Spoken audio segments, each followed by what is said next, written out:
What's up, guys? How about some more Ren? Let's do it.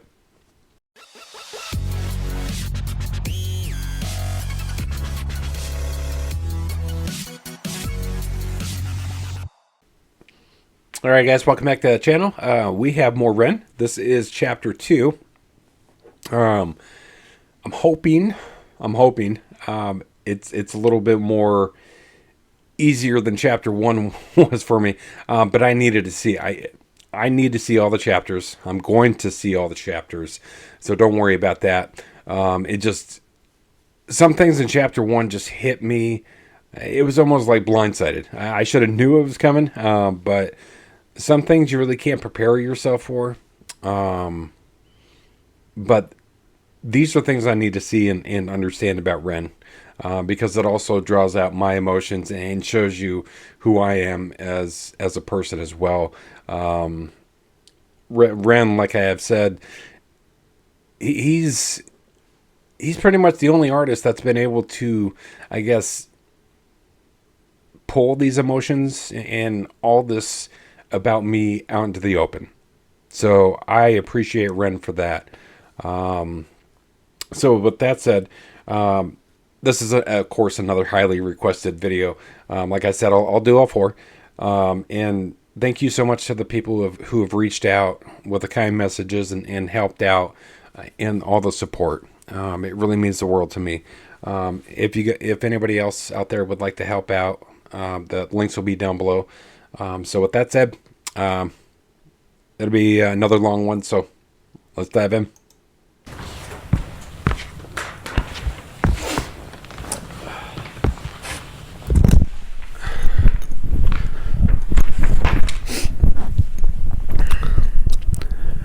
A year of living in a nightmarish purgatory does strange things to your psyche.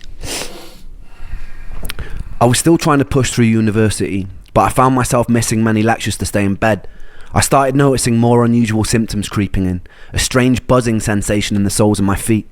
My vision started looking like fuzzy television static, something that I later learned was called visual snow, something with no known origin. My calf muscles started constantly twitching and spasming. At any moment they wouldn't go longer than 20 seconds without twitching, and that can drive you a bit nuts. All these symptoms I still live with to this day. You just become very used to tolerating constant discomfort. It becomes kind of the norm and kind of becomes like an annoying, unsettling radio static in the background of existence. I stopped taking my antidepressants after having cycled many different kinds. None of them helped. All of them gave me some new kind of symptom or side effect like insomnia, dry mouth, heart palpitations, no libido, etc. I spent a lot of my time alone, but in the moments of respite I'd hang out with friends. We formed a band called Trick the Fox the year before I'd gotten sick. It was the one ray of sunshine I had. You guys have mentioned Trick the Fox. That is one thing I do remember you guys mentioned. Some of them, Trick the Fox. I might have to check that out. Trick the Fox. I know that the Big Push is another one, but I do remember you guys mentioning Trick the Fox, so that might be something I might have to check out too. Here he goes with things that are very familiar. I'm very familiar with being bedridden. The pit just, yeah. I just, the insomnia. The insomnia. Oh God.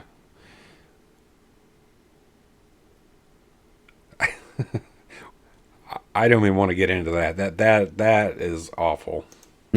Dry mouth, heart palpitations, no libido, etc. I spent a lot of my time alone, but in the moments of respite I'd hang out with friends. We formed a band called Trick the Fox the year before I'd gotten sick.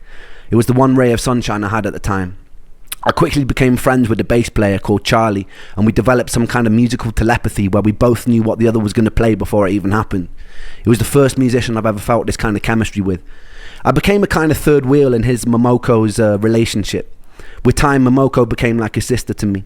To this day, it's one of my favourite people on this spinning rock. Performing with Trick the Fox was one of the rare times that I felt free.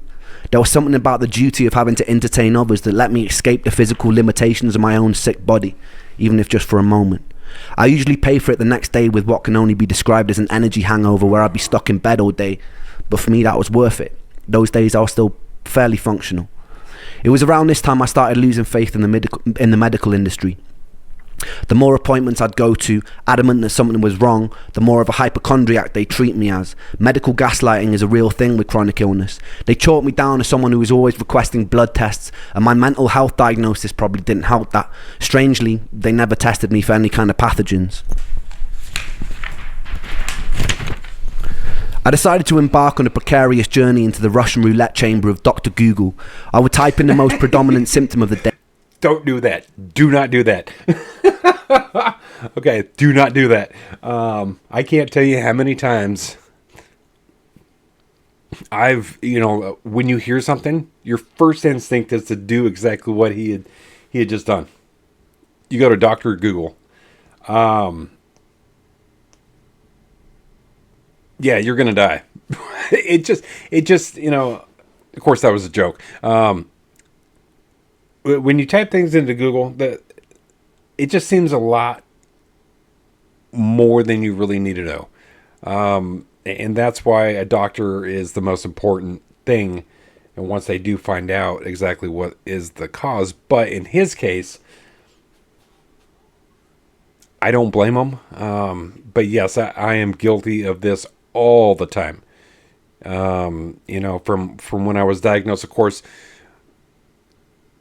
Like I said, when it was the first time, it was the doctor's nurse practitioner that comes in and says told me I had something called C. diff, which is highly contagious, and it turned out not to be C. diff.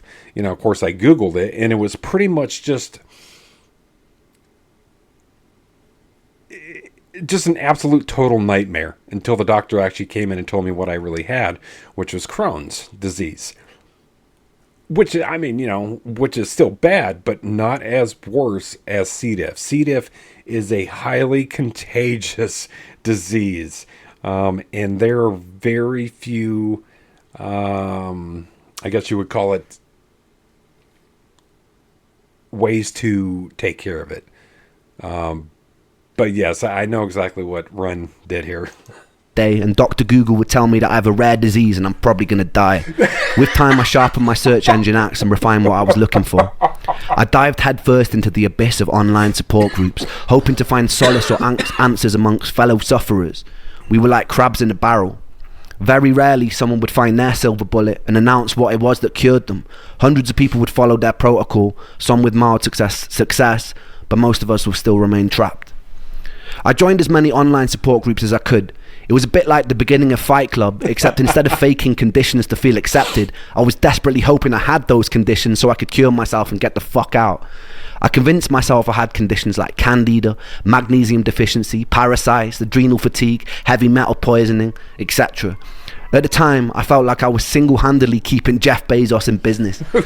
Yeah. While most students were spending their student loan on drinks, I'd spend mine on the supplement or protocol of the week. I'd follow whatever herbal or supplement protocol was suggested, sometimes noticing mild improvement and sometimes getting a lot worse, most of the time feeling nothing. Yeah. A story would pop up on one of these groups like, after I did a 30-day parasite cleanse of wormwood, cloves and garlic, all my symptoms disappeared. I'd read a story like this, get full of hope and put myself through a grueling 30 days, which would often result in a worsening of symptoms. My body felt even sicker and weaker, but I'd stick it out because I was told that this was a good sign. The parasites are dying. I peered into the toilet bowl and valiantly waved goodbye as I flushed their imaginary corpses into a watery abyss. At the end of the 30 days, I'd be left with a lighter wallet and all my symptoms still remaining. And if that didn't work, I'd move on to what was next. Maybe I have seasonal affective disorder. Alright, so I'd get on the internet, order a light, stare at it for 10 minutes a day, and to my big fucking surprise, still have all my symptoms. The only thing that light illuminated for me was that I was desperate enough to buy a glorified table lamp. I've been through the same thing. I joined all these groups, all these support groups, tried all these different things, but it was one thing for me that actually started to help at the time was a certain person, how he did, I guess you would call like a smoothie with blueberries. Blueberries actually coat the inside of the stomach and reduce the inflammation. Once I started doing those, that's where everything started to turn around the first time. When I had the upper Crohn's, when it was in the upper intestine. Unfortunately, I fell out of remission, and now it's in my lower intestine, and it's... We'll get into that later. I kid you not when I say that over the years I probably have taken nearly every dietary health supplement known to man. One of the most grueling self-treatment courses came when I did a round-the-clock heavy metal chelation. I would take a supplement called ALA and DMSA, which supposedly shuttle mercury molecules out of your body through a process called chelation. I would have to take the pill once every 3 hours around the clock, which meant setting multiple alarm clocks to wake up and take them. The supplements came with their own side effects. I remember one time standing in a supermarket and feeling like the sounds and lights were so bright that I couldn't even bear to be in there. I stuck with this protocol for a whole year with no luck. I was still coming to terms with the death of one of my best friends during this time too. I was too sick to hold down any kind of stable job, so I was mostly living off my student loan. Welsh students study in England also weirdly get given a small sum of money just for being Welsh, or almost like a "we're really sorry that you're Welsh" sort of condolence prize. I've always prided myself on my financial independence, so whenever I could, I'd get out on the streets of Bath and I'd busk. I remember the very first time I did. I had my guitar in hand. I perched myself on a bench, took a deep breath, and then bared my soul to the jury of the street. And it was exhilarating. People sometimes ask me what music means to me, and it means life. This was usually the one time I felt like I didn't want to die. This was the one time I could feel a resemblance of something that resembled spirit, that resembled my soul, that resembled me. I even found myself cracking jokes with onlookers, which for someone dripping with social anxiety at the time was huge for me. It was March, roughly 3 months after Joe had died, and I was sitting on a bench in Bath with my guitar singing into a busy street. And this is when I would meet the first angel of this story. I'd see 2 more angels years later, one in the guise of a homeless man, one a doctor cheating death in the Beverly Hills clinic, but that bit will come a little bit later. The angel was walking on the opposite side of the street with a mother. They both stopped to watch me for a moment. I saw her mum whisper something to her. The angel turned bright red and she giggled, and they shyly approached. We got talking and the angel asked where I was from. I told her that I grew up in Wales in a small village that was once described in a local newspaper as being worse than an Iraqi war scene. I told them they would have never heard of it. They looked surprised and they said they had family there. I asked which part, and it turned out to be the village that I grew up in. Since you can basically count a population of 2 intergenerationally bred mutated hands, I asked who they were, and it turned out that angel happened to be Joe's cousin. This encounter was always a foundational moment of serendipity in my life. In the years that followed, I took serendipitous occasions to mean I was in line with my purpose. Sometimes I felt like I'm following a script. It's just that I don't know the words or actions until they actually happen. But in moments of serendipity, I feel like they are playing out exactly as they were meant to. It was quite a bizarre moment for me, that hundreds of miles away by chance this angel would be related to my lost friend. Upon learning who I was, they invited me back to theirs for a cup of tea, and I accepted and I fell in love. It was really good tea. That week, the angel took me to a favourite botanical garden, and she pointed out a favourite flower. So that night, true story, I dressed in black, broke in by climbing over the fence, dug up the flower and presented it to her the next day. She called me insane, but it's safe to say that angel ended up being my first serious girlfriend. It was a weird kind of relationship. We both shared an unusual trauma for people who were so young, brought together by a tragedy. Even though sometimes I feel like she might have hated me at the time, I was convinced like it was some sort of Shakespearean fate that had brought us together. A morbidity that birthed light, that it couldn't be anything else. It felt like divine intervention. She was pretty troubled in her own way, and I was very troubled in mine. But in between the sludge of dealing with the constant symptoms, it was beautiful. That summer, her parents took us to Centre Parks, which is a posher version of Butlins, if you don't know, where they paid for all the activities and meals, and they let me do whatever I wanted. Coming from a poorer family, I wasn't really used to being spoiled to that degree, but I figured I'd just roll with it. One morning while I was there, I got a call from my friend Sega, and he sounded pretty mixed up, so I asked him what was wrong. He told me that there was no easy way to say it, but one of my other best friends, Callum, had died. He'd gone cliff jumping in the same cliffs we used to jump off as kids. The sea was particularly choppy that day, and he caught a cross current and he started to drown. Another guy that he was with had jumped in an attempt to save him, and they both drowned. The first day I met Callum, I was 11. He was in a year above me in high school and used to walk around with these massive baggy bright orange jeans. He hung around with all the goth kids and I thought they looked super cool. So the next day I painted my nails black and fashioned a necklace out of a severed extension cable from an old VCR machine. I infiltrated the group and I gained their trust. Not long after, me and Callum were friends, wandering around beautiful Welsh countryside looking for the most scenic places to smoke weed. We stayed friends throughout high school and I truly loved him. When Callum died, I couldn't properly grieve. I felt weirdly numb after losing Joe. I'd often feel guilty for my inability to cry at the time. A couple of years later, I'd learned another friend of mine that I used to play function gigs with had thrown himself off a cliff facing Dover. And again, I felt numb. I couldn't tell if this new acceptance of the inevitability of death was a beautifully liberating thing, or if it was a sign that my humanity was slipping away. To this day, death has kind of remained a bit of a matter-of-fact part of my life. During my years of sickness, I had to crawl through a morbid longing to be killed by my illness to find a more peaceful acceptance that death is just an inevitable consequence of life and it doesn't spare anyone.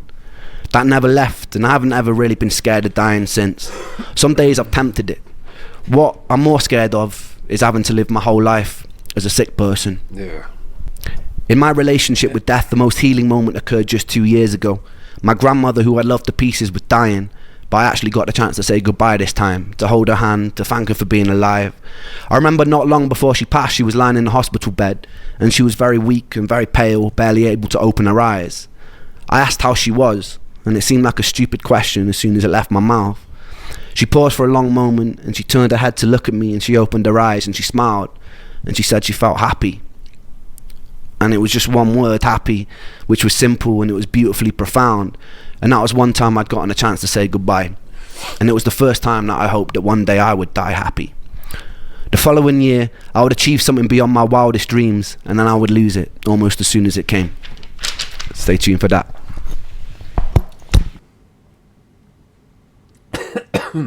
I was hoping he wouldn't touch on something, but he got me. It's kind of the same with Ren with his grandma that I was with my grandpa, with my mom's dad.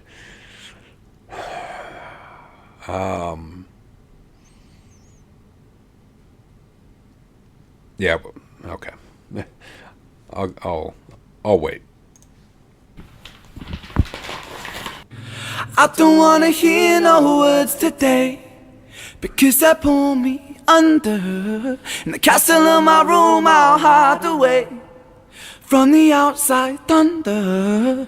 Gonna lock my troubles outside of this door, 'cause today it's just me and these four walls. I said I wanna run away, fly to another place, fly to another place, say oh. Said I wanna run away, fly to another place, fly to another place. The light that I hold, it turns to grey, and that makes me wonder, will I always feel this way? So far under, but I put my soul on show for everyone to see, 'cause even though it's bruised, I know it holds such beauty. I said I wanna run away, fly to another place, fly to another place, say oh. I said I wanna run away, fly to another place, fly to another place. Nobody here but me today, but that makes me stronger, 'cause I wash away the pain under sheets of feather. Gonna lock my troubles outside of this door, 'cause today it's just me and these four walls. I said I wanna run away, fly to another place, fly to another place, say oh. I said I wanna run away, fly to another place, fly to another place, say oh. I said I wanna run away, fly to another place, fly to another place, say oh. I said I wanna run away, fly to another place, fly to another place. I crave relief in solitude. I search for peace, but pain pursues. Please something, just free me, give me some truth. My head is a prison, I need to move.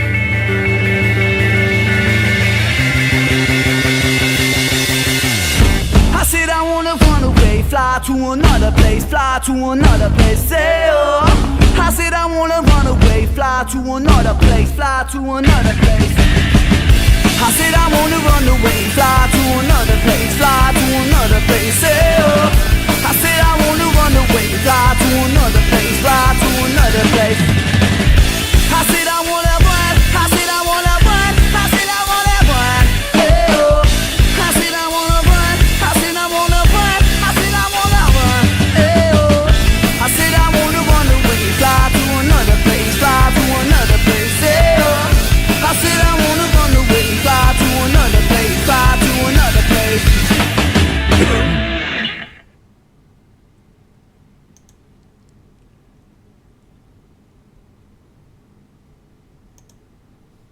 Trick the Fox. It is crazy how young he is and how young he looks in this video. That was actually a very good song, though. The very upbeat song. So that was my reaction to Ren Chapter 2. I'm enjoying learning so much about Ren. It's crazy that we have some similarities, some things that we've, gone through, Dr. Google. And that was funny. That part was pretty funny. Poor Ren, he's been through the shit, though. He's been through some shit. But then again, it's good and bad. Good that he's gone through what he's gone through because it helps him, to who he is today. Bad because, yeah, you go through it. And another thing that he mentioned was something about going through this life and not wanting to be sick through the rest of your life. I don't blame him. I mean, who wants to be, sick, all the way throughout your entire life? Nobody does. And that's, myself and everybody out there that are going through things, trying to get better, because we don't want to be sick for the rest of our goddamn lives. And it's tough. It's going to be a challenge, but I've been in remission before, and it just what I was going to say earlier was, so my second dose is, I get it this coming up week, and as of the last couple of days, I can start to feel it wear off. So my body is kind of reverting back to just nausea, a lot of pain, a lot of frequent trips, and that's the unfortunate part about this disease is the inflammation in the intestines. Yes, certain foods, like I said, blueberries, they can help for a little bit, but it doesn't help permanently. So that's why the medication. Just looking forward to to the end of this week. Just looking to get to the end of this week, and I should get my second dose, and I should start feeling better again. But yeah, these last couple of days have been fairly rough. Yeah, it's tricky. But another thing that Ren said was about his grandmother. I had the same kind of relationship with my grandfather, and we brought him in instead of putting him in. There's a veterans hospital over by where I live, and instead of putting him into the veterans hospital, we decided to bring him, back to my mother's house, and I wouldn't trade that for the world. Having those last moments with him, yeah, it was hard. It was it was hard being there and him taking his last breath, and it's hard to explain when you're right next to somebody as they do that. And I've experienced both. What I mean by that is I've experienced death, being close to death, and I've experienced life, being, when my son was born. These two factors, they're both very emotional, both very, very emotional. I was a hot mess when my son was born too, but it just, being able to hold him, yeah.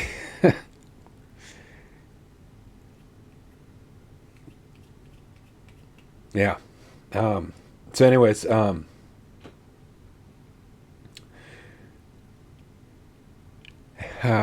before I start to lose it, I'm gonna go ahead and get out of here. Like I said, this was my reaction to chapter 2. I think these chapters are gonna bring out a lot of different emotions, which